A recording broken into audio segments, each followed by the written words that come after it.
O início era, olha, como é que a gente faz isso aqui ser o mais seguro possível, né? O dinheiro da internet. A internet é um ambiente extremamente hostil, tem um monte de hacker, um monte de... A gente falou dos golpes, etc. Como é que a gente cria consenso num ambiente hostil e como é que a gente faz um dinheiro transitar pela internet da forma mais segura possível? Isso que era o contexto, né? Tem um livro que eu gosto muito e eu sempre recomendo, que se chama Read, Write and Own. Cara, qualquer pessoa que lê esse livro vai pensar em algum negócio que ela já olhou, que ela já estudou, que ela já investiu, ou que ela já até criou, que poderia rodar com aquelas premissas, entendeu? A verdade é o seguinte, tudo pode rodar on-chain hoje em dia. O mercado financeiro está convergindo para isso, né?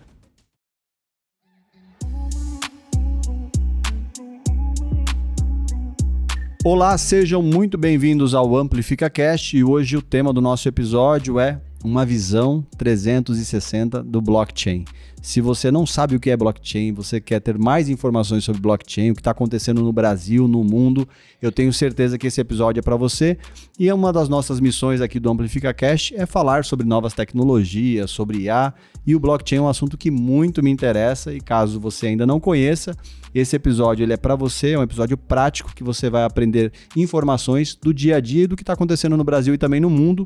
Eu te convido agora a se inscrever no nosso canal no YouTube, ativar as notificações, habilitar lá o sininho e compartilhar o AmplificaCast com mais pessoas. Já estamos com mais de 16 mil inscritos, mais de 10 mil horas de visualização no nosso canal no YouTube. No Spotify também, escute lá o nosso episódio no Spotify para nos avaliar e ative lá as 5 estrelinhas. Você só pode fazer isso se você ouviu no episódio completo. Inclusive está aqui a nossa dica, né, para quem vai nos ajudar a crescer lá no Spotify. Eu estou aqui com o Thiago. O Thiago ele trabalha na Tansi Foundation. Thiago, seja muito bem-vindo aqui ao AmplificaCast e se apresenta aí para a nossa audiência. Obrigado, Eric, por tudo, pelo convite. Prazer estar aqui. É sempre bom, né, falar em mídias mais não especializadas, né? Porque, primeiro, é um desafio assim, para a gente ser menos técnico e passar um conteúdo que seja prático, útil, que traga algum conhecimento para as pessoas. Esse mercado é super novo, né? Então, e muito particular. A gente estava conversando até antes aqui, né? Então, desde como acontece marketing, como as pessoas se falam, como os negócios acontecem, é tudo muito particular, né? Então, é um prazer, assim, estar aqui, enfim, e falar um pouco mais sobre essa loucura aí que começou lá com o Bitcoin lá em 2008, 2009. Seja bem-vindo. O Thiago veio do Rio de Janeiro para participar aqui do AmplificaCast. E ele estava me contando já uma coisa um pouco peculiar, comportamental de redes sociais, né? Ele falou que o perfil, por exemplo, o seu perfil do X, você fala para mais pessoas, isso é muito comum lá fora, e aqui no Brasil já nem tanto, né? Isso, eu acho que até, bom, a gente teve aquele imbróglio, né, também com o X há um tempo atrás, né, que, enfim, foi bloqueado aqui no Brasil e tudo, teve esse episódio. Mas você comprou uma VPN para acessar lá fora, não? Pô, pior que nessa época, eu nem tava no Brasil, então eu tava conseguindo usar. Eu sei que o meu irmão, para acessar, ele comprou uma VPN para plugar lá fora. Curiosamente, essa época, quando tava esse bloqueio, eu passei um mês viajando, passei um mês na Ásia, e aí acabou que eu tava conseguindo usar. Mas assim, independente desse episódio, né, acho que o Brasil não tem tanto assim uma cultura de usar o Twitter, né, o X, né? Acho que para alguns assuntos, política, acho que o pessoal até usa mais, mas não é o Instagram, né? O Instagram é a principal forma, né, de passar. E para a empresa já mais o LinkedIn, exato. E isso, pessoa física, né? E aí, enfim, bom, também empresa também, né? Se for uma empresa de arquitetura ou uma coisa mais visual, às vezes as pessoas usam muito o Instagram também, né? Porque tem essa coisa da foto, da mídia. Da imagem. Mas em cripto é tudo diferente, né? Assim, o pessoal usa muito Twitter, usa muito meme. Assim, é uma indústria muito jovem, muitos jovens trabalhando na indústria. Você falou do Telegram também, né? Assim, o deal flow, né? Os negócios, eles acontecem no Telegram, né? Discord também é um outro canal também, muito usado. Mas isso é curioso, né? Porque a Tencent é uma empresa que tem atuação no mundo todo, a gente tem cliente no mundo todo. E a gente acaba tendo que usar mais uma plataforma que é o WhatsApp para o Brasil, né? E agora a gente recentemente começou um Instagram também, justamente porque crescemos muito por aqui. Enfim, a gente sabe que o pessoal consome informação pelo Instagram, então vamos criar um. Então, enfim, acaba que são muitos canais, né? Até eu venho de um mundo completamente diferente das mídias sociais, então eu confesso que eu tenho uma dificuldade até em gerir todas essas formas de comunicação. Hoje em dia a gente é literalmente escravo das redes sociais, né? Dos algoritmos, exatamente. E me conta aí um pouquinho assim, você estava na Ásia, era viagem de férias ou a trabalho? Trabalho. Trabalho. E agora você vai para um outro local também. Eu tava semana passada também na Ásia, em Singapura. Ah, em Singapura. E aí, o que você normalmente você vai nesses lugares? O que é para falar sobre blockchain? Assim, então, alguns passos atrás, né? Então, a Tense, né, eu sou um dos cofundadores e eu conheci o time, né, quando eu estava na minha empresa anterior, que era Transfero. Então, assim, carreira toda, né? Eu fiz ciência da computação, comecei a carreira com consultoria em gestão e estratégia e tal. Fiz isso por 5 anos, acabei indo mais para a área de finanças e decidi ir para o mercado financeiro num dado momento e acabei passando quase 10 anos numa das maiores gestoras de ação do país, que é a Esquadra Investimentos. E acho que ali, assim que eu criei até a minha cultura, meu DNA de trabalho, etc., acho que foi ali, né? Foi o meu maior trabalho e tal. E ali também Quanto tempo você ficou lá? Quase 10 anos. Quase 10 anos. E aí, ali também eu conheci blockchain, né? Tinha um analista lá que era uma pessoa que pensava mais fora da caixa, leva umas coisas mais diferentes, né? A Esquadra é um fundo muito tradicional, enfim. Investe somente no Brasil, né? Muito em setor de energia elétrica, assim, coisas muito tradicionais. Então foi ele que te evangelizou com blockchain. Exato. E aí a primeira vez que eu ouvi falar de Bitcoin foi justamente com essa pessoa, que, poxa, foi super legal, me ensinou tudo ali e tal. Eu falei, pô, esse negócio é bem interessante. E pensa assim, pô, eu tava trabalhando no mercado financeiro e estudei ciência da computação, né? Então isso... tecnologia, né? Um pouco e tecnologia e finanças. Né? Então, cripto é meio essa convergência, né? Blockchains são essa convergência entre essas duas áreas. E aquilo nunca saiu da minha cabeça, né? Eu comecei a me inteirar e etc. Mas muito assim, compra um Bitcoin aqui, compra Ethereum ali, brinca um pouquinho num... E aí você usava qual plataforma para comprar? As exchanges, né? Então, aqui no Brasil você tem várias, né? Binance, por exemplo, é a maior do mundo, né? A Binance, mas tem as locais também, enfim. E aí... você já compra há quanto tempo? Desde 2017. Desde 2017. E aí, assim, brincar ali em algumas coisas de finanças descentralizadas, né? Pô, instalar uma wallet, né? Você compra normalmente os seus criptos numa exchange, você move para uma carteira de blockchain para você não ficar exposto ao risco daquela exchange, né? Quando você tem dinheiro no Itaú, você está exposto ao risco do Itaú quebrar. Se tem dinheiro na Binance, você está exposto ao risco da Binance quebrar. O risco do Itaú quebrar E aí, nesse caso, você tira o dinheiro do exchange e bota numa carteira. Exato. E aí eu boto numa carteira que a gente chama, né, de não custodial, né? Que é justamente uma carteira em que você é o dono das chaves privadas dela. Então, ninguém pode tirar esse dinheiro de você, nenhum banco central pode fazer um bloqueio judicial naquilo.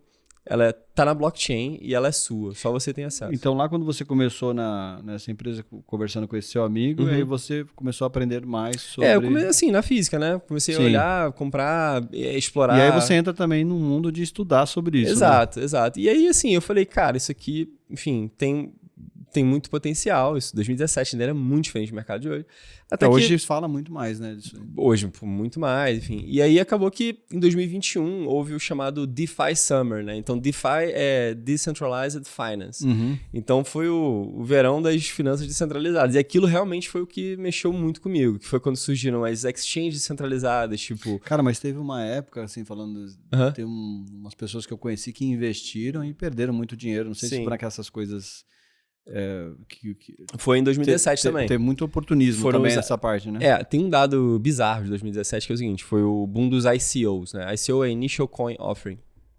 Nesse ano, mais de 90% dos projetos foram lançados... Eu lembro que eu fui comprar, um amigo meu me vendeu, eu comprei $200, uma coisa assim.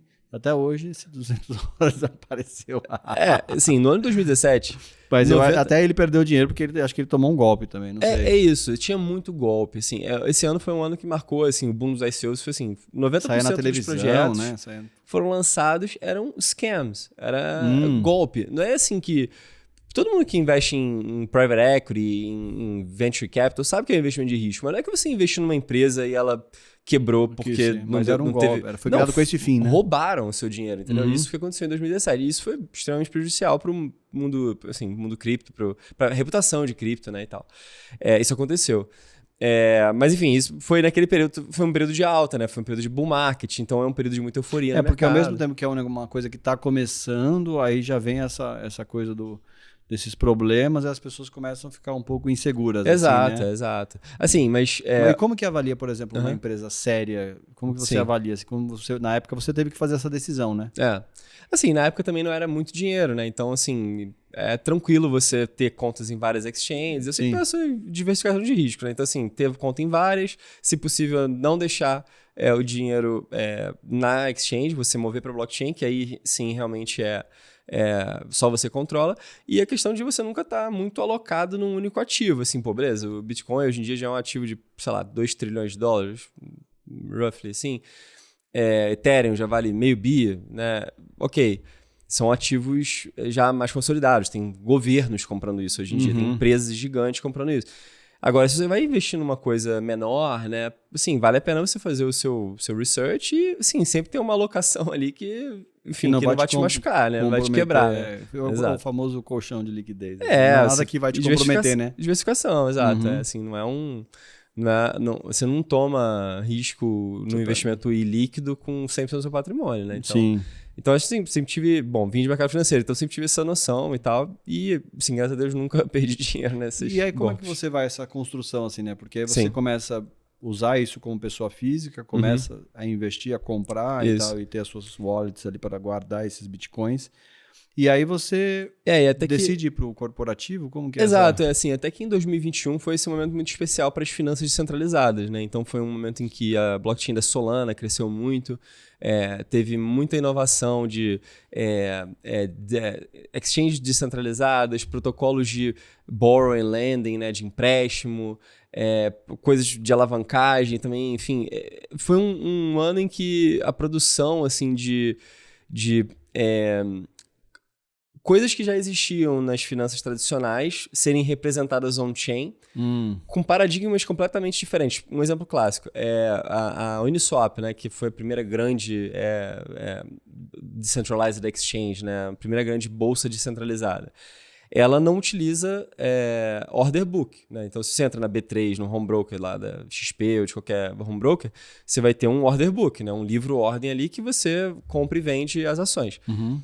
Essa primeira versão, assim, lançaram uma bolsa descentralizada, que é basicamente um pedaço de código rodando, né, no Ethereum, né, assim, que tem, sei lá, 10 pessoas fazendo manutenção, e, cara, hoje vale alguns bilhões de dólares.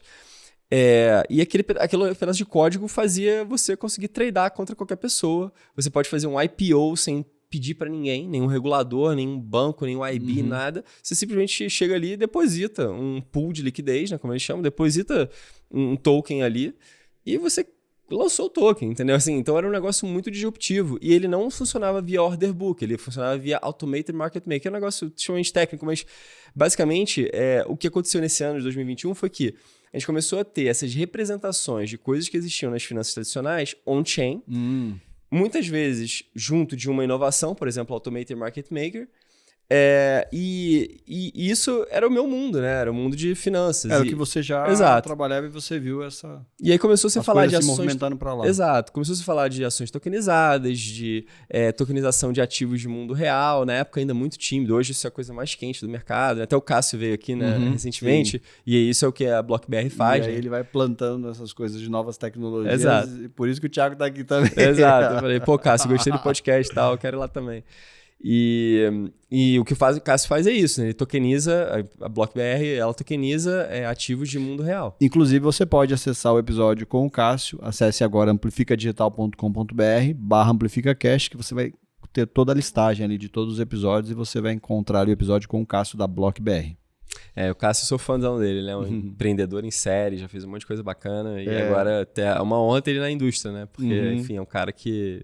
É muito hustler, né? Ele tá ali, carregador de piano, vai fazendo as coisas. No campo de batalha, né? Tá fechando negócio, tá fazendo coisa bacana, o cara é nota 1000. Mas aí foi isso, né? Eu comecei a ver esse lance de, poxa, muita coisa que existia antes num formato, vindo para um formato on-chain, muitos cérebros saindo da indústria de finanças tradicionais, indo, tipo, muita gente saindo do Goldman Sachs, Credit Suisse, Merrill Lynch lá fora, mais, né? E eu falei, cara, isso aqui tipo, tem muito potencial. Para mim, isso aqui é o futuro. E hoje, quando você olha, assim, a nível global, assim, dos países que mais usam, tem um ranking? que usam ou que desenvolvem a tecnologia, porque isso é curioso também, né? Acho que o Brasil está muito bem posicionado no uso, né? Curiosamente, né? Tem muitas empresas aqui no Brasil, por exemplo, a BlockBR é um outro exemplo disso, né? Eles fizeram uma mágica ali que a pessoa usa blockchain sem saber, né? Existe um outro protocolo chamado Gotas. Não importa o meio, né? Por onde tá abstraído ali. Chave privada, Cara, só tá aqui, tá abstraído. Eu tomo conta disso, eu faço a tokenização e você vai acessar um investimento aqui que é interessante para você. Se tá escriturado do jeito tradicional ou se tá escriturado numa blockchain. Cara, isso aqui é infraestrutura, você não deve se preocupar com isso. Deve ser seguro, né? Dadas as premissas de risco daquela classe de investimento, você está investindo em crédito, você tem as premissas de risco de um investimento de crédito. Cara, se ele está tokenizado, se ele está num papel qualquer do banco, cara, isso não deveria ser um problema para o investidor. Assim, não deveria ser uma preocupação do investidor. Ele só tem que se preocupar se é seguro.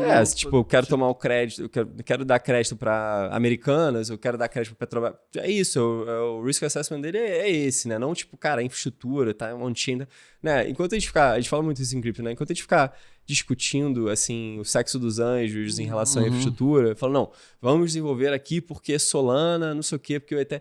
Cara, assim, é porque o mercado ainda tá muito imaturo, entendeu? Assim, hoje ninguém sabe o que é SMTP e todo mundo manda e-mail, né? Então, assim... Sim, e aí você fala de... Então, aí eu vou entrar nesse ponto que você falou, maturidade também do mercado. Sim. Então, o mercado hoje, para desenvolvimento de soluções com mais maturidade, qual que você acha que é? Eu acho que para desenvolvimento... Primeiro, o capital para essa indústria está nos Estados Unidos e na Europa. Sim, Estados Unidos e Europa, e Ásia também, bastante. Mas eu acho que o que aconteceu... Assim, o grande pool é os Estados Unidos, né, na verdade. É que na Ásia tem um ambiente muito particular porque as exchanges grandes, todas são asiáticas, chinesas, né? Então, a Binance, a OKX, a BitGet, a Bybit, as 4 maiores do mundo são chinesas. Então, tem um grande deal flow, somente por isso já é suficiente, né? Tem muitos fundadores de projetos grandes asiáticos, né? Mas se for pensar, os maiores fundos de VC do mundo que investem nisso são americanos. Né? Então, o A16Z, por exemplo, levantou alguns anos atrás um fundo de 4,5 bi para um único fundo, né? Que foi o maior fundo da história de cripto. Enfim, tem Estados Unidos. Vários fundos bilionários. Exato. A Europa tem um pool de devs muito bons, assim, né? Então, por exemplo, o nosso CTO da Tencent, ele mora em Berlim. Muitos dos nossos devs estão na Espanha. Mas ele é nascido lá na Europa. Tem 4 brasileiros, né, na Tencent, um deles, somos 35, né? Então, depois é legal você explicar um pouco sim. essa arquitetura dessa sociedade. Vou fechar a história e vou falar como conheci eles e cito isso. Então, assim, mas acho que em relação a building, é muito... Europa enfim, Estados Unidos, Europa e Ásia. Funding vem predominantemente dos Estados Unidos, né? Exchanges, que são um player fundamental, né? Que é como você troca, né, um token por outro e etc. Como você recebe uma transferência bancária e transforma ela num token, que é o que a gente chama de on-ramp, né? On-ramp, você entra na rampa de pagamento. Então, isso é muito feito pelas exchanges, então isso está muito na Ásia. Cara, agora uma coisa super legal da América Latina é a adoção, de fato. A adoção. Porque tudo isso que eu tô te falando é infraestrutura, né? Então, assim, o pessoal tá desenvolvendo... infraestrutura e soluções, né? Desenvolvendo soluções. Exato. Só que, assim... Precisa alguém usar isso. Alguém tem que usar, né? Aquela crítica do blockchain, tô resolvendo um problema que não existe, né? Assim, tô criando a solução para um problema que não existe.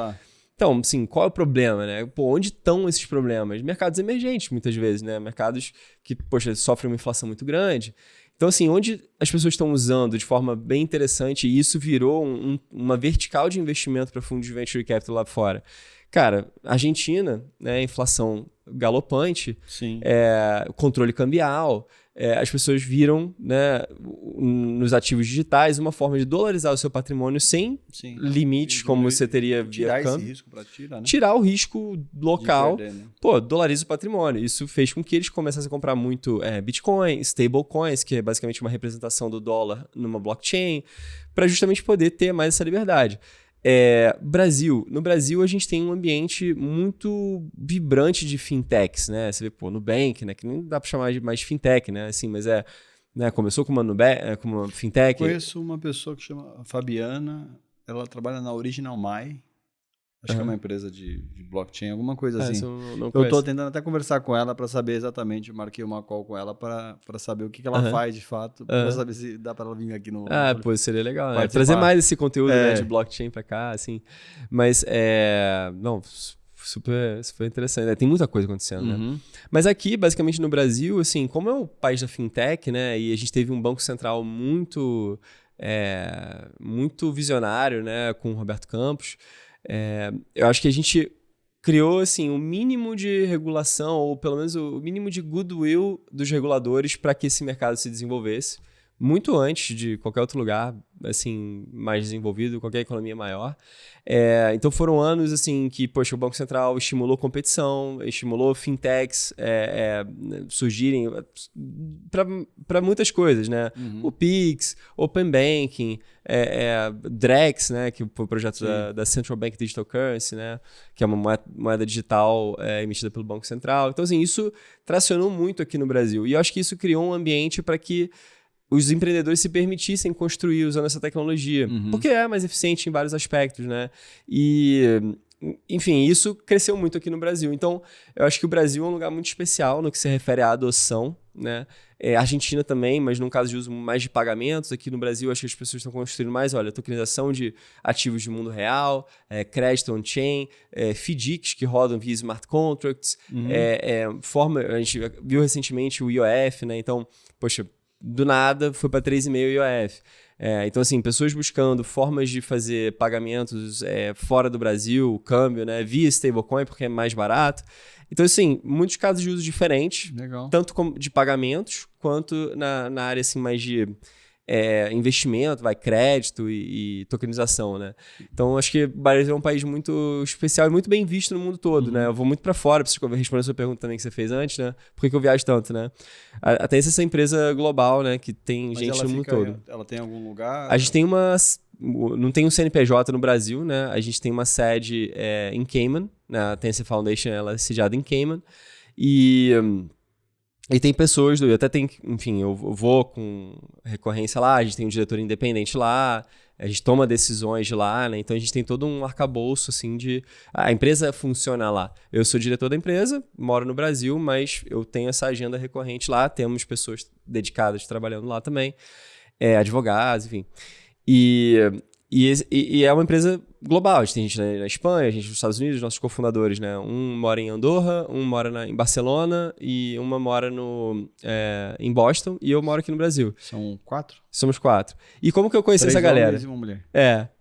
E como eu conheci essa galera, né? Acho que é relevante também falar. Um mundo paralelo. Total. Quando eu saí da esquadra, né? Eu falei assim, isso aqui é o futuro, tem um monte de gente inteligente do Goldman Sachs, do não sei o que, do JP Morgan construindo isso aqui. Eu quero me dedicar a isso. Eu estava 9 anos e pouco lá também, então já tinha um bom tempo. E eu conversei lá com o dono da esquadra, né, o principal sócio da esquadra, e ele, me deu uma super... Falou, Thiago, você vai deixar um buraco aqui, né? Isso é super importante, mas, poxa, esse é um risco que eu tomaria. E eu falaria para um filho meu tomar. Então, você não está fazendo nenhuma maluquice. Embora eles sejam super conservadores no como eles gerem dinheiro, etc., ele falou, olha, isso aqui não é uma maluquice que você está fazendo. Eu entendo as suas motivações e, vai fundo, toda a sorte e tal. E foi super legal. E aí eu fui para uma empresa de pagamentos em cripto chamada Transfero. E eu fui tocar ali o CVC, né? O Corporate VC deles ali, a área de Ventures, né, deles. Então, isso envolvia investimentos em empresas que tivessem sinergia com o que eles ofereciam, que era pagamentos, né, via APIs, né? Então, pagamento, mass payments, quase que um banking as a service, né? Só que sem diferenciar a moeda fiduciária e stablecoins, né? Então, eles tratavam um USDC, que é uma stablecoin de dólar, e um dólar da mesma forma. Então, a gente fazia várias coisas com isso. Então, a gente fazia pagamentos, fazia operações em OTC, né? Ou seja, compra e venda de cripto para, enfim, uma empresa que quer receber um pagamento em cripto. E ela quer vender, porque, enfim, ela tem que pagar o empregado em real. Então a gente fazia essa operação, tinha licenças para isso e tal. Isso era o core da empresa, né? Stablecoins e pagamentos em cripto e via API para cripto e moeda fiduciária. E aí, tem várias startups aqui no Brasil que eventualmente têm alguma sinergia com isso, querem usar stablecoin e tal. E aí a gente começou, eu tinha um portfólio ali de umas empresas que já tinham sido investidas, então eu olhava esse deal flow, tinha parte de expansão do negócio que já rodava no Brasil e Argentina para outros países também, tinha uma parte de venture building também, que era basicamente criar fintechs in-house ali para fazer coisas que fossem interessantes. Então a gente fez uma estrutura muito bacana. Começamos lá o BRX Chain, que é um conjunto de aplicações de finanças descentralizadas para melhorar algumas coisas relacionadas a crédito. Então, assim, a gente tinha quase que um FDIC, que a gente fazia adiantamento de recebível de cartão de crédito usando stablecoins e smart contracts. Uhum. Então, isso foi super bacana, participar do iniciozinho daquele projeto e tal. Então, isso foi trazendo mais essa visão corporativa, né? Exato, coisa, né? E de cripto, né? Assim, e aí foi também. Parte do meu trabalho lá também era. Porque o core da Transfero é bancarizar players internacionais no Brasil, né? Isso é uma outra coisa que eles fazem bastante. Então eu viajava muito para essas conferências e etc. E assim eu conheci os meus cofundadores num dado momento, e até porque o BRZ, que é a stablecoin da Transfero, ela está emitida em, sei lá, 15 blockchains hoje em dia, né? E uma das blockchains era justamente a blockchain onde meus cofundadores trabalhavam. Então a gente acabou se conhecendo nesse período. E aí como que é, assim? Eu quero entrar bem nessa parte do negócio em si. Perfeito. O negócio, ele já existia? Não, na verdade foi assim. Era uma ideia. E aí como que começa essa conversa de você virar um cofundador, assim? Sim. Vocês sentaram para conversar, como foi uma oferta? Como que aconteceu isso? Foi um momento bem especial, bem diferente, assim, bem inesperado, né? Então, basicamente é o seguinte... comentar como começou essa coisa, assim, né? Claro. Assim, foi trivial, não? Não, nunca é, né? Começar um negócio nunca é trivial. Seja ele qual for, que sai totalmente sem escritório, meu escritório é o Slack, né? Eu falo assim. Então, assim, bom, como é que foi, né? Esses cofundadores, os 3 outros cofundadores, eles estavam construindo uma blockchain chamada Moonbeam. E eles, isso foi um projeto de 2 anos, né? E não foi pra frente. Tá até hoje no ar, enfim, funciona, tem atividade pra caramba acontecendo e tal. E eles começaram a desenvolver esse projeto. E o fundador da Moonbeam, o Derek, eu conheci ele por conta dessa questão do BRZ estar emitido também lá e tal. Enfim, então eu já conhecia esse Derek, né? E algumas das pessoas do time também. E aí eles vieram com essa ideia nova. Olha, a gente passou aqui 2 anos criando a Moonbeam, né? Não deveria ser tão difícil você criar uma blockchain, né? Tem muitas coisas que toda blockchain tem que ter. Então, por que a gente não cria... Isso foi uma ideia deles, né? Do Derek, do Francisco, né? Da Cat, do Gork. Então, assim, por que a gente não cria, né, uma forma mais simples de você... projetos que começaram aqui na Moonbeam e escalaram, querem ter sua blockchain própria, não quero falar assim, boa sorte, né? Eu quero continuar tendo esse cliente, esse parceiro. Então, por que a gente não cria aqui uma forma de um framework, alguma coisa para ajudar a vida desse cara, para ele não precisar passar 2 anos desenvolvendo esse negócio como a gente, né? E assim começou a ideia. Então, o foco eles. O foco era tentar ajudar quem iria começar a construir esse tipo de solução. Exato. Já encurtar o caminho para essas pessoas. Perfeito. Então, assim, eu quero montar um negócio de blockchain. Eu quero ter a minha blockchain. Em vez de eu desenvolver algo com o meu 100%. Investimento, você vem e me ajuda. Exato. Então, assim, a gente corta o caminho de desenvolvimento de uma blockchain de 1 ano, 2 anos, para 10 minutos. E desses perfis, assim, são 4 fundadores, isso. Certo? Todos são técnicos? Não, só um que é técnico. Quem que é o técnico? É o Gorka. Que esse fica no? Fica em Barcelona. Isso. E o Francisco, ele fazia business development, né, na Moonbeam. Sim. A Cathy, ela tocava comunidade, ela virou nossa CMO. O Francisco virou o CEO dessa empresa. Uma combinação legal. Isso, e tinha um cara técnico, ele era um tech lead ali. E você com essa vivência corporativa. Exato. E tal. E aí eu entrei o Francisco, ele acabou virando o CEO, e eu entrei para ser o VP of Growth, né, tocar a parte de Growth, Business Development e tal. E aí, enfim... Que era o que você já vinha fazendo, tanto no modelo tradicional, né, ali, e aí você migra para a sua empresa. Exato, eu já fazia bastante isso na Transfero, principalmente. E essa aí, conversa aconteceu? Em 2020. Em que país? Tá. Bom, curiosamente, a primeira conversa aconteceu nos Estados Unidos com o Derek, nem foi com os cofundadores. Porque o que aconteceu foi o seguinte, né? Eu tenho um amigo em comum que falou: olha, tem um projeto aqui bem bacana. Moonbeam, eu conheço a galera. Tá? Vou falar. Ele me apresentou pro Francisco. Aí eu fiz um call com o Francisco. E aí o Derek, que era esse cara que era um advisor, super envolvido no projeto e tal. ele tava numa conferência nos Estados Unidos e falou, Thiago, vamos tomar um café? Eu falei, vamos. Ele falou, pô, cara, e aí, pô, Tense, o que tá esperando? Pô, time animal, pô, ideia super legal. A gente decidiu que isso vai ser uma empresa, né? Não vai ser um projeto aqui na Moonbeam. Vamos, pô, levantar capital pra isso, vamos tocar Você não quer vir? Ele já me conhecia, né? Eu falei, pô, Derek, assim, cara, é muito legal, assim, mas, pô, tô pensando aqui, dá mais um tempo, dá. Aí encontramos de novo, e ele botando pressão, eu falei, cara, é isso, vamos. E aí, porque era um produto, a Tense é um produto muito técnico, né? Uhum. E eu tinha uma certa insegurança, justamente por ser algo tão técnico. Eu me garanto no Techniquez de finanças, mas não no Techniquez de desenvolver exato. A coisa, né? Apesar de eu ter estudado computação, a minha carreira acabou indo pro mercado financeiro, né? Então, e isso me deixava meio inseguro. Poxa, uma coisa totalmente descentralizada, não tem escritório, todo mundo online, cara, como é que... Então, assim, era muita coisa. E, pô, contabilmente, como é que eu recebo meu salário, como é que eu declaro? Tipo, eram muitas coisas, assim, pra eu... E como que acontece essa construção? Porque não tinha zero clientes. Zero clientes, né? Começa do zero mesmo. Do zero. A gente levantou um seed round, depois uma série A e tal. Então levantaram investimento. Isso. Aí, quando eu entrei... E você recebe como em Bitcoin? Não. A gente recebe em dólar numa plataforma... Até gostaria, seria ótimo. Mas basicamente, quando começou, assim, eu lembro que o meu primeiro dia na Tense foi o dia que o Slack migrou da Moonbeam pra Tense. Foi quando a galera tombou o Slack. Foi o primeiro dia, assim, da empresa, de fato. A gente já tinha o Francisco já tinha começado algumas... o Francisco, apesar do nome, não é brasileiro, né? Ele já tinha começado algumas conversas com investidores, já tinha um potencial líder para a primeira rodada, e foi aí que eu entrei. Uhum. E aí a gente levantou. E esses investidores, eles entraram de qual país?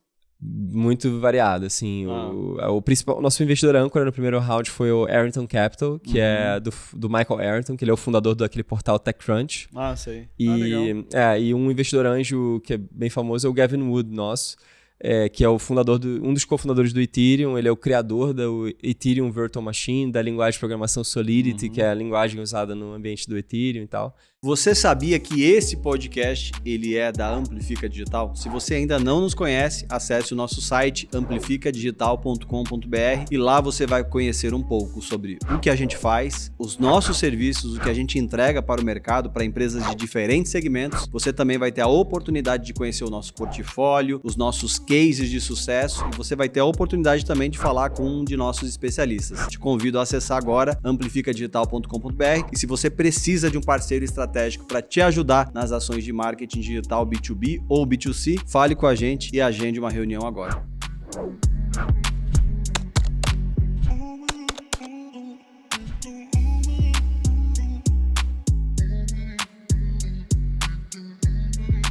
Tem quanto tempo a empresa de existência? 3 anos. E aí a gente levantou a primeira rodada, começamos a desenvolver e tal, enfim, e aí foi. Mas foi muito online, tá? Essas conversas não... Assim, apesar das conversas com o Derek, foi muito... Não é nada trivial, né? Não. E eu lembro que, assim, eu fiquei tão fascinado. E hoje vocês estão em alguma outra rodada de investimento? Não, a gente fez 3 ao todo, levantamos $12 milhões ao todo. E a gente lançou o token, né? E agora é isso, aumentar vida real. Clientes agora. Agora é botar clientes pra dentro, tentar...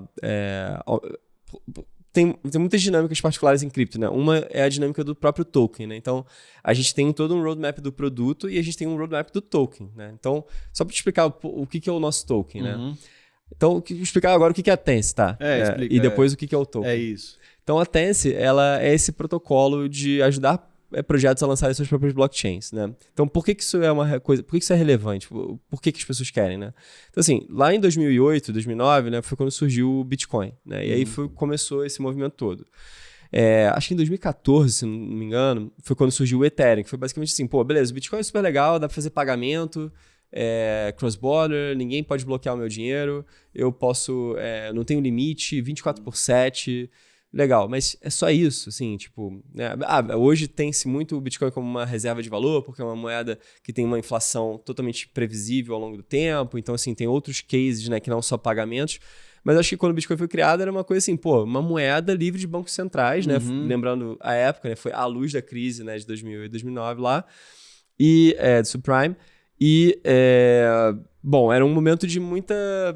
ceticismo, né? Muitas dúvidas em relação às relações que as pessoas tinham com os bancos centrais. Então, era um case assim, tipo, vamos criar um indivíduo soberano que ele é o próprio Banco Central, né? Assim, ele tem o Banco Central, não, mas ele é o próprio banco. E essa emissão de moedas, né? A inflação, ela é totalmente previsível, tá dada em código, nunca vai mudar. Então, esse que era o conceito, né? Assim, parar de imprimir dinheiro, que é, enfim, hoje um dos grandes receios aí da economia, né? A impressão de dólar e etc.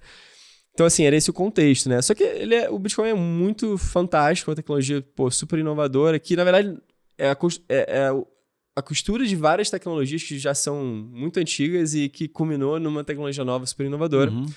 Mas, assim, ele só faz isso, só faz pagamentos e você pode usar isso como uma moeda global para guardar dinheiro, um investimento, porque ele é escasso.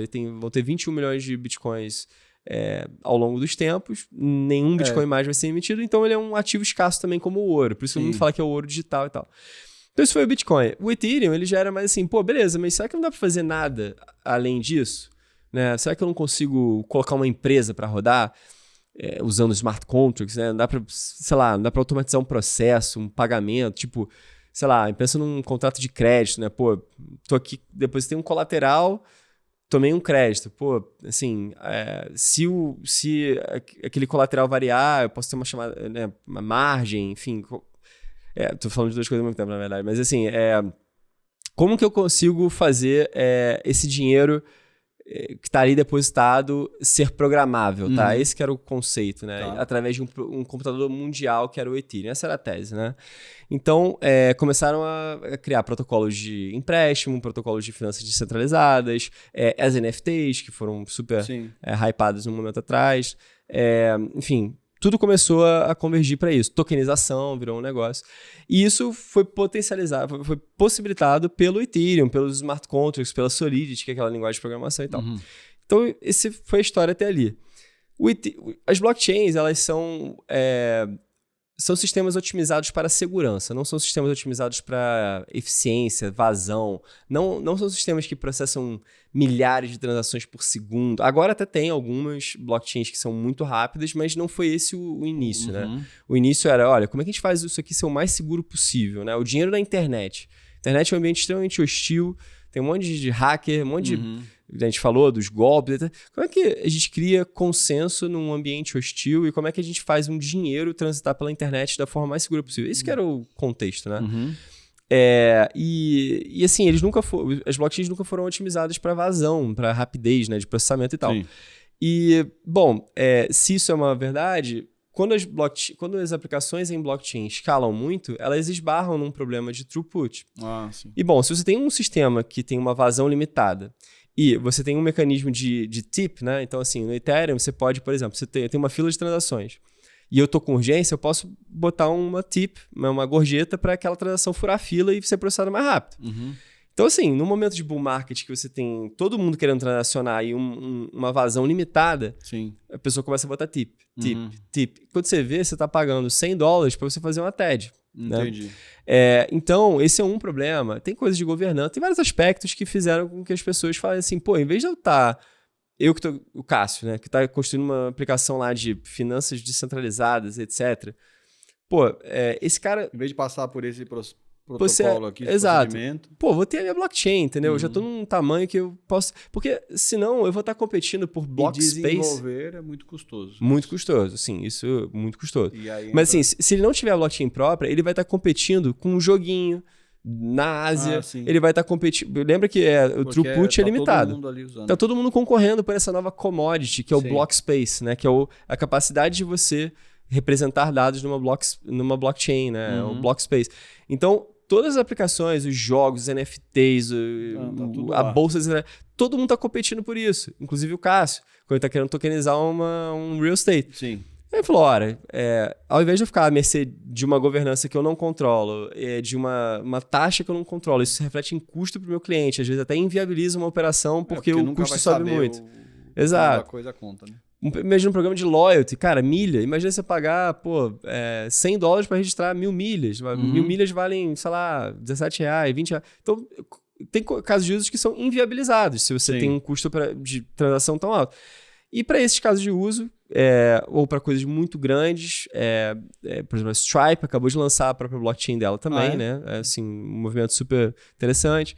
A Stripe, a Circle, que é um dos maiores emissores de stablecoin do mundo. A Google Cloud lançou uma chain de pagamentos agora. Então, isso é uma trend, né? Que a gente identificou lá 3 anos atrás, de que, olha, por motivos mais variados, projetos com um dado nível de escala vão querer ter suas próprias blockchains. Sim. E não deveria demorar 2 anos para cada... Né? Exato, não deveria demorar 2 anos para todo mundo lançar suas blockchains, né? Porque esse processo de 2 anos, ele tem muitas coisas que são comuns. Sim. E aí o que a gente fez, poxa, vamos criar uns templates aqui e fazer tudo que é comum, ficar ali meio que pré-compilado, de forma que você só dá mais alguns inputs, que são customiza de acordo com do o seu negócio. negócio. E aí eu crio uma instância daquele template e tá lá. Então a mágica que a gente fez foi essa. Então assim, hoje em vez de você demorar... Hoje vocês têm uma framework. A gente tem um framework para você fazer deploy, um protocolo, né, que ajuda no deployment de suas blockchains. E hoje, quem é o seu cliente são pessoas do perfil do Cássio que querem ter as suas próprias blockchains. Exato. Ou que empresas que estão criando novos modelos de negócio e precisam ter a sua própria blockchain. Perfeito. Então, assim, são empresas de pagamento, empresas de tokenização. E elas te pagam... Aí entra o token. É aí que eu queria chegar. No mundo das blockchains, tudo é muito particular, né? Mas uma coisa que é interessante é que a blockchain ela é um sistema hermético. O Ethereum é hermético. Ele não conhece real, não conhece dólar. Não sabe o que é Pix. Ele conhece o que está ali dentro, né? O que está naqueles blocos que estão registrados ali. Então, você precisa ter uma representação de uma moeda fiduciária na blockchain, que são as stablecoins, né?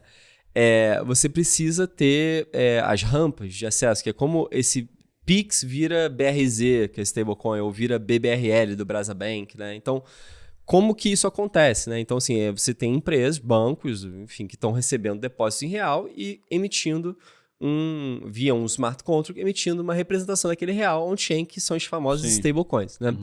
Isso é um tipo de token, né? Então, assim... Isso é um tipo de token. Isso é um tipo de token. NFT é um tipo de token. O Bitcoin não deixa de ser um token.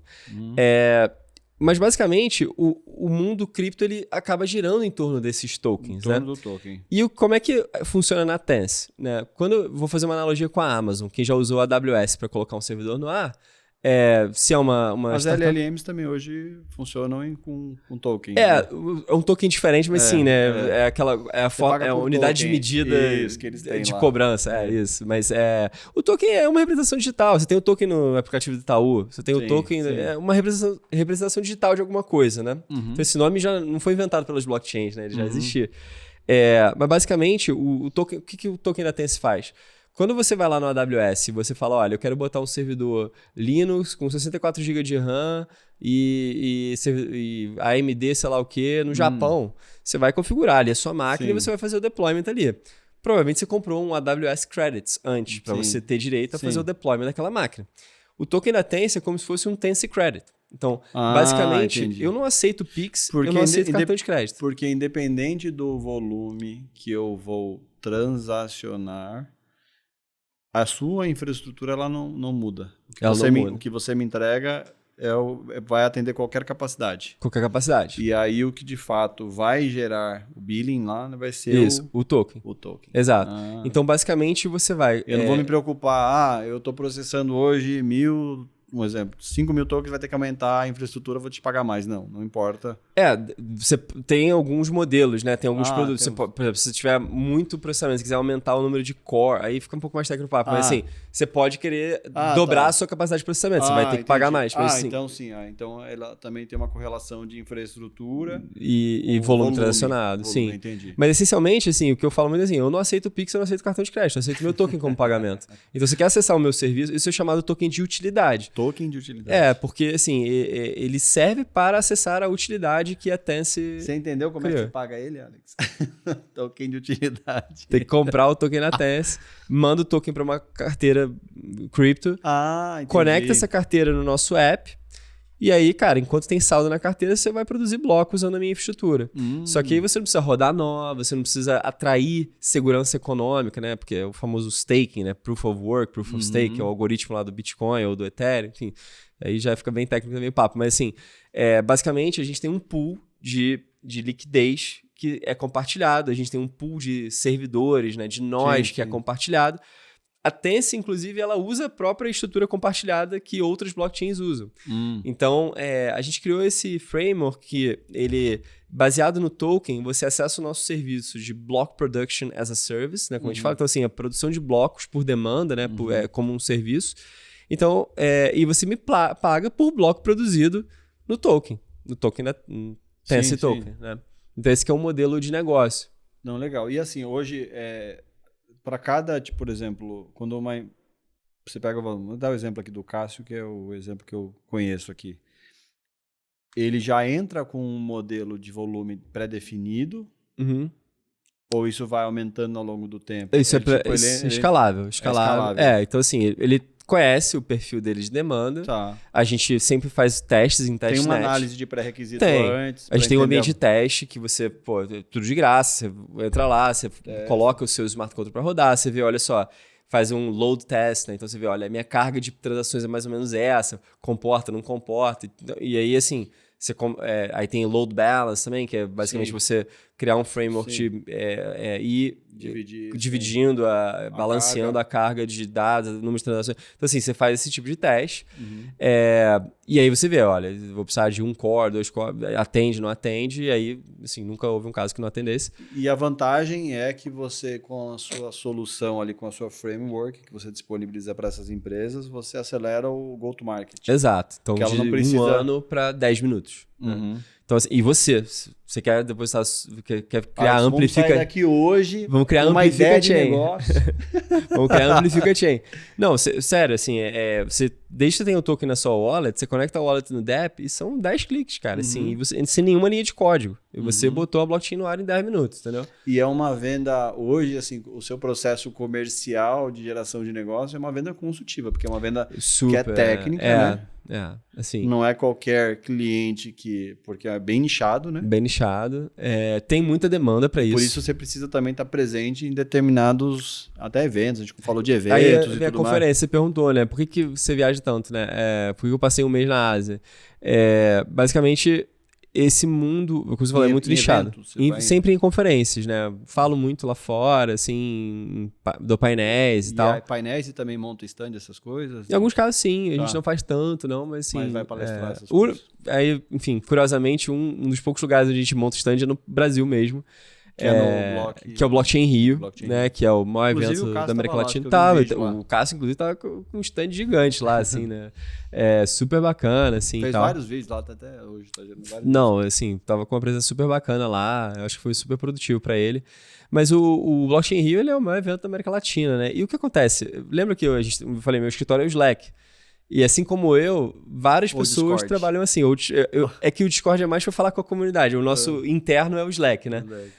Mas, assim como a gente, todas essas empresas, né? Todas não, mas muitas delas funcionam de forma parecida. Então, essas conferências são grandes imãs de pessoas. Vai todo mundo para Dubai, vai todo mundo para sei lá onde. Voltei de Singapura agora. Então, o pessoal vai para lá e é uma chance de você conhecer os seus parceiros na vida real, de fato. E, obviamente, é assim que você cria relações mais assim, relevantes, né? Porque, realmente, esse mundo digital é muito rápido e tudo, você acaba não criando tantas... Mas tudo depende também, eu tava... Hoje o seu foco é gerar negócios no Brasil ou em outros países também? A gente tem um country manager, né? Um ecosystem lead, que a gente chama no Brasil, que é o Luiz, faz um trabalho maravilhoso. Ele é mais focado em Brasil e Latam. Ele mora até aqui em São Paulo. No meu caso... E ele é o responsável comercial aqui do Brasil. Isso, eu ajudo muito, faço muito essa área comercial também. Todos os cofundadores fazem, né? Querendo ou não. E o perfil, assim, desse cara aqui do Country Manager precisa conhecer também toda essa dinâmica do business de vocês, não, ele é muito bom, muito técnico. Ele fala com uma audiência não técnica, fala com a audiência técnica. Assim, tem que fazer o fluxo todo, né? Porque, como você falou, é uma venda muito consultiva. Se ninguém chega assim, vê uma blockchain aí, vê duas. Não é assim, entendeu? Então, pra quê? Qual a utilidade? Como que você... Tem muito uma coisa que a gente faz também de business development, de conectar players no nosso ecossistema para por exemplo, tem uma empresa de pagamentos inglesa que roda com a gente, a Wirex, é um dos maiores emissores de cartão cripto do mundo, né? Tem operação em 130 países, 6 milhões de pessoas. E roda com vocês. E tá migrando a infraestrutura para começar a rodar com a gente. A gente lançou o produto Avera tem 2 meses, né? Então a gente está onboardando esses clientes. Demorou 3 anos para desenvolver tudo que é fácil, normalmente tem muito desenvolvimento por trás, né? Então, com certeza. Porque em tese, né? Você pega o exemplo do Cássio, dessa empresa que está migrando para você, em tese, toda essa parte de desenvolvimento da sua infraestrutura ali, do seu blockchain, é com vocês, né? A gente não é software house, tá? Então, mas o suporte é seu, é de vocês, para manter da infraestrutura. Para manter a sua infraestrutura. Mas assim, os servidores é o Thiago que vai resolver lá. Agora, assim, a minha regra de negócio, a regra de tokenização, isso é com ele. Então pensa assim, a AWS, de novo, para usar como exemplo, ela roda o Netflix e ela roda o Itaú. Então, mas o Netflix está lá, tem os programadores dele fazendo o streaming acontecer. O Itaú tem lá processamento de Pix, né? São regras de negócio diferentes, mas a infraestrutura toda roda. Que é de vocês. No AWS, no caso é isso. A gente tem jogos, tem programas de loyalty, tem um monte de coisa, o cartão cripto, né? Tudo rodando na nossa infraestrutura. Mas cada um tem os seus núcleos de desenvolvimento, mas a infraestrutura ela é genérica o suficiente para, flexível o suficiente para abranger todos esses casos de uso. Legal. E como que você enxerga assim? Porque eu vejo que falando aqui de maturidade, a gente falou de maturidade dos países que são mais maduros desenvolvendo soluções e tudo mais. E como que você enxerga essa questão de... porque para vocês aumentarem a sua base de clientes, o nível de maturidade de soluções a serem desenvolvidas precisam aumentar também, né? Várias coisas. Regulação precisa andar, você precisa ter mais desenvolvedores, né? A gente tem muito pouco desenvolvedor Web3. Isso é um dado até interessante. Existem muito pouco hoje... desenvolvedor na Web3? Muito pouco. Tem um fundo de investimento de Venture Capital, né? Muito famoso, que ele faz um relatório anual e justamente o relatório é sobre o estado dos developers ao redor do mundo, né? Então, várias métricas. Então, assim, quantos developers tem no ecossistema do Bitcoin? Quantos developers tem no ecossistema da Tencent? Sei lá. Então, eles mapeiam as principais blockchains, as maiores, e sobre várias óticas de dispersão geográfica e tal.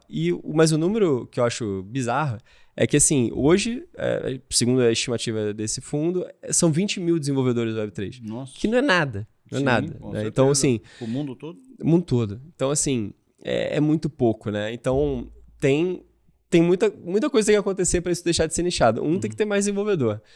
2, tem que ser mais fácil, né? Porque hoje ainda é muito difícil você fazer. A gente resolveu um problemão aqui, né? O go-to-market de uma blockchain hoje é muito mais simplificado. Mas tem outros problemas, né? Sim, mas aí a gente falou de mão de obra, né? Para trabalhar no blockchain e tal, 20 mil é muito pouco mesmo. Muito pouco. Mas assim, por exemplo, o desafio também de vocês é se tornar conhecido, né? Claro.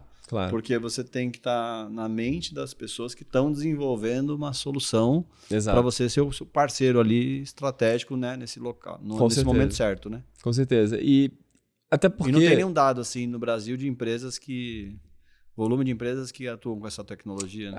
Eu não tenho essa informação, mas é muito nichado, todo mundo se conhece, assim, é um grande grupinho, assim, todo mundo se conhece, né? Tá aumentando a cada ano que passa, tipo, o Blockchain Rio esse ano teve mais de 10 mil pessoas passando por lá, aí vai desde estudantes até Banco Central, builders, né, como a gente fala, pessoas construindo coisas em cima, influencers, então assim, tem um pouco de tudo, tem uma indústria de influencers só para esse mercado, então assim, tem tudo, né?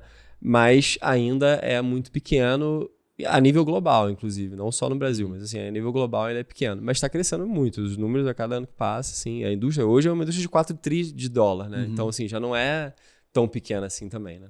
Legal, muito bom. A gente está chegando ao final do Amplifica Cast, mas a gente tem um quadro no Amplifica Cast que se chama Quando Ninguém Vê. Tá legal. E o Quando Ninguém Vê é um momento difícil que você passa na sua carreira ou na sua vida, enfim, e que ninguém viu. Às vezes viu as pessoas que trabalhavam, familiares, pessoas que estavam perto de você. Existe algum momento assim que você passou na sua carreira ou na sua vida que foi marcante e que você conseguiu superar? Quando ninguém vê. Olha, assim, eu acho que até mais pessoal, assim. Acho que esse foi um momento muito marcante, que foi quando eu perdi minha mãe muito cedo, né? Ela faleceu com 53 anos, muito nova. E, assim, ficou menos de 24 horas no hospital, assim. Foi uma morte muito abrupta e tal. Você tinha quantos anos? Eu tinha... Tá aí. tem já 12 anos. Eu tinha 26. 26. Então, assim, eu era bem novo. E eu tinha acabado de mudar de... 12 não, tem 13 anos, eu tinha 25 anos. Então, assim, eu tinha acabado de fazer uma transição de carreira, mudada da consultoria para o fundo de investimento. Poxa, assim, fundo de investimento, assim, uma rotina louca de trabalho, né? 12, 14 horas por dia. Assim, você acabou de mudar de emprego, então você não está se sentindo seguro, tem uma curva de aprendizado. E esse foi um momento que acho que eu passei um perrengue grande, assim, de cara... meus pais sempre foram separados, assim, nunca tive uma presença paterna em casa. Tive do meu avô, que era um pouco essa figura. Foi mais ligado à mãe, né? E assim, eu perdi aquela referência, super jovem, no início da minha carreira, e tinha acabado de fazer uma transição. Eu falei assim, cara, agora é comigo, assim, sabe? E deu tudo muito certo, graças a Deus, assim, os meus chefes lá no meu trabalho foram, assim, não tem nem o que falar, assim, nota 1 milhão. E foi um ambiente... Ao contrário do que eu esperava, inclusive, porque sempre se fala, né, no mercado financeiro sendo um ambiente muito competitivo, e de fato. Mas a Esquadra é um lugar muito especial no sentido assim, de cultura e etc. E assim, o meu chefe era uma pessoa muito especial também. E então, é um momento muito difícil mesmo. Eu perdi minha mãe agora em maio. Então foi super complicado. Faleceu com acho que 70 anos. E foi assim, do nada. Nunca é fácil. Nunca é fácil. Eu entendo a sua dor. E muito bom conhecer a sua história. Legal. Muito bom conhecer o que você faz, a sua história. Eu tenho certeza que as pessoas vão conhecer mais sobre as blockchains. E eu queria que a gente falasse um pouco assim, pensando em quem está construindo um negócio agora, pensando em blockchain e como que vocês podem ajudar essa pessoa. Tá bom. Assim, eu acho que tem um livro que eu gosto muito e eu sempre recomendo, que se chama Read, Write and Own. Esse livro foi escrito por um cara chamado Chris Dixon. E esse cara, ele é um dos principal referência assim, de modelos mentais em blockchain no mundo. Né? Ele é de um fundo chamado A16Z, que é um fundo gigante, né? O Andreessen Horowitz. E esse cara é um dos grandes pensadores de blockchains, tá? E ele escreveu esse livro chamado Read, Write and Own. E o que ele faz no livro, assim, ele conta um pouco essa história de a Web 1, a Web 2 e a Web 3, né? Muita gente fala de blockchain e cripto como a Web 3. Por quê? A Web 1 foi a fase em que os protocolos foram criados, né? Então, assim, HTTP, SMTP, FTP. Então, são coisas que... a gente tá ainda hoje. Que a gente tá, mas ninguém sabe, né? O que é ótimo, né? Porque coisas... Você não tá no HTTP, você tá no TikTok, no YouTube, né? Então, isso foi a Web 2. Então, assim, a Web 2, ela pegou esses protocolos que foram criados, né? E enfim, tornaram eles interativos, né? Assim, Netflix e tal. E aí, agora a Web 3 é assim, como que a gente bota o dinheiro na internet, né? Assim, como é que a gente cria essa internet do dinheiro? Como que a gente faz... A gente cria protocolos que conseguem fazer, né, o dinheiro ali transitar na internet. Então, a Web 1 foi uma era de protocolos, a Web 2 foi uma era onde surgiram as Big Techs e enfim, surgiram esses grandes investidores, as maiores empresas do mundo hoje em dia, algumas delas, né? Hoje a gente está numa fase novamente de construir protocolos. A Tencent é um protocolo, né? O Ethereum, né, dá para dizer que é um protocolo, né? Então, a gente está ainda construindo os protocolos para que empresas como a BlockBR, como essas empresas que eventualmente tenham interesse, possam construir em cima dos nossos protocolos para virarem as grandes empresas do mundo daqui a pouco. Então, o livro conta essa jornada, né? Então, no início, você pensa na internet, lá no começo, né? Era coisa de universitário, você botava uma pesquisa ali e a pessoa read. Ela poderia read aquilo. Hoje em dia, com o YouTube, né? Ou com Netflix, você consegue read e write, né? Ou seja, você lê, você vê uma foto no Instagram e você curte. Então, você write, né? Você escreveu ali o seu like virou uma linha num banco de dados aí em algum lugar. Então, você escreveu no banco de dados. Então, esse que é o conceito. E hoje, além disso, você pode possuir, né? Então, por isso que é o Read, Write and Own. Porque hoje, os tokens são formas, né? Você pensa assim, o Tencent Token é um token de utilidade. Mas, assim, é uma forma de você possuir a Tencent também. Você não possuía o HTTP. Mas você pode possuir uma conta em algum lugar. Uma parcela da Tencent ali. Então, ele conta essa trajetória e fala sobre esses modelos mentais de cripto. E por que eu estou falando isso? Porque esse livro, eu desafio qualquer pessoa que lê esse livro e que já pensou em negócio, já empreendeu, já pensou em já investiu. Cara, qualquer pessoa que lê esse livro vai falar assim, vai pensar em algum negócio que ela já olhou, que ela já estudou, que ela já investiu ou que ela já até criou, que poderia rodar com aquelas premissas, Legal. entendeu? Então, a verdade é o seguinte, tudo pode rodar on-chain hoje em dia. O mercado financeiro está convergindo para isso, né? E não precisa pensar em algo totalmente diferente. É uma coisa que você já faz no dia a dia que você pode... Exato. Assim, como é o caso do Cássio, né? Exato. Da Block BR. Dá para comparar assim, um pouco o que o Cássio faz com, sei lá, o que a XP fez, né? Pô, a XP criou uma grande plataforma de investimentos e democratizou o acesso a investimentos que antes eram limitados a público AAA para o varejo, né? O Cássio, ele está fazendo uma coisa parecida. Ele está viabilizando uma prateleira de investimentos tokenizados para o público que não tem acesso àquilo, não necessariamente varejo até, mas não tem acesso porque não conhece tecnologia. Né? Não é um cara que vai ficar lá no Twitter, né, lendo como é que usa o Automated Market Maker, entendeu? O cara, sim. Mas ele quer acessar aquele investimento porque, cara, tá pagando uma taxa de juros boa. Ele quer acessar aquele crédito, né? Ele quer receber aquele yields, né? Aqueles juros. Pô, por acaso tá tokenizado, entendeu? Mas assim, o motivo que vai fazer o cara investir não é porque tá tokenizado. Eu sempre falo assim, pô, ninguém assiste o Netflix porque eles usam Oracle como banco de dados, ao invés de MongoDB. Vai assistir porque tem o filme que ele quer ver, entendeu? Não importa exato. o que tem por trás. Qual é a infra? Cara, infras tem que ser transparentes, assim, né? Assim, quando você menos souber, é porque o negócio tem que garantir voa. Quando alguém for assistir o filme vai estar funcionando. Deu play e rodou, entendeu? Tem uma taxa de juros melhor, quero migrar do meu CDB para esse, porque tá pagando mais. Acabou. Legal. Como é que isso roda? Deixa a Tense fazer a mágica. É isso aí, muito bom, Thiago. E as pessoas para falarem com você falou do X, qual que é o seu X? Isso, tudo é Thiago Rudiger, né? Tá. Com exceção do meu Instagram, que é Rudiger Thiago. Então, e no LinkedIn também, Thiago. LinkedIn, Thiago Rudiger, no X, né? Twitter, Thiago Rudiger, YouTube. E tem site, a empresa? Tem. A gente tem algumas empresas, né, que são contribuidoras para o protocolo da Tense, né? A empresa que eu sou o CEO é a Tense Foundation. O meu cofundador Francisco, ele é o CEO da Moondance Labs, que é uma outra empresa que contribui com... A gente toca partes diferentes do negócio. Sim. Então, tem vários contribuidores, né, e tal. E tem um site que é o site do protocolo, né, da Tense Network, que é justamente tense.network, www.tense.network. Legal. Tense Network também no Twitter e tal, e LinkedIn também, tudo Tense Network. Muito e para quem quiser saber mais, assim, eu gosto muito de escrever formatos um pouco mais longos. Eu não sou muito da época do Twitter thread ali, fica quebrando tudo. Eu gosto de coisas maiores. Então, assim, hoje o Twitter até permite você escrever isso, então eu acabo escrevendo lá, mas eu posto muito no LinkedIn também. E eu tenho um Substack que eu comecei recentemente para fazer textos ainda maiores, assim. E eu falo de tudo lá, assim, de blockchains, assim, não de Tense necessariamente, porque, assim, falo também de Tense, obviamente, mas eu acho que ali no Substack, principalmente, a missão é, cara, falar sobre assuntos relevantes da indústria. E até porque precisamos aumentar o nível de consciência, né, sobre isso, né? Exato. Levar o nível do mercado de conhecimento sobre o blockchain. É o que você está fazendo aqui agora, né? Assim, dando oportunidade para a gente falar sobre isso aqui, assim, para um público que não necessariamente é o público... vou rezar a missa pro Papa, né? Então, assim, eu acho que isso aqui tem muito valor, porque é aqui que você... Cara, se uma pessoa que tá assistindo isso, um dev, né?